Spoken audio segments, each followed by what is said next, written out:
అయిపోయిన తర్వాత రాజు దగ్గరికి వెళ్లి ప్రసాదం స్వీకరించిన తర్వాత రాజుగారు, మీరిప్పుడు చేస్తున్న వ్రతం ఏమి వ్రతము?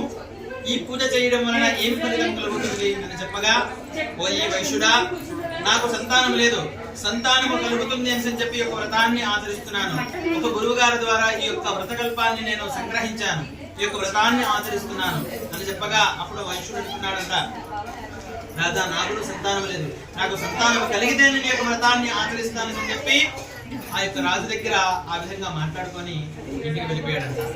ఇంటికి వెళ్ళిపోయి తన రాజ్యానికి చేరుకొని తన భార్య అయినటువంటి లీలావతితో చెప్తున్నాడు, రాజుగారు సంతానం పొందడానికి వ్రతం చేస్తున్నారు, మనకు సంతానం కలిగితే మనం వ్రతం చేద్దాం లీలావతి అని చెప్పి చెప్పగా, నాథ అలాగే చక్కగా చేద్దామని చెప్పి అనుకున్నారు. ఈ విధంగా లీలావతి ఆ వైశ్యుడిద్దరు కూడాను ఒక శుభదినాన్న శుభించి ఆ లీలావతి గర్భవతి అయి 10వ మాసాన ఒక కుమార్తెను కన్నారంట. ఆ కుమార్తెకు కళావతి అని పేరు పెట్టి అలా ముద్దుగా పెంచుకుంటున్నారంట.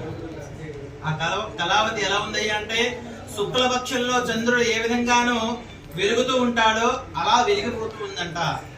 అయితే అప్పుడు తనను చూచి, నాథ, మనకు సంతానం కలిగితే వ్రతం చేద్దాం అనుకున్నాం కదా, వ్రతాన్ని చేద్దాం నాథ అని చెప్పగా,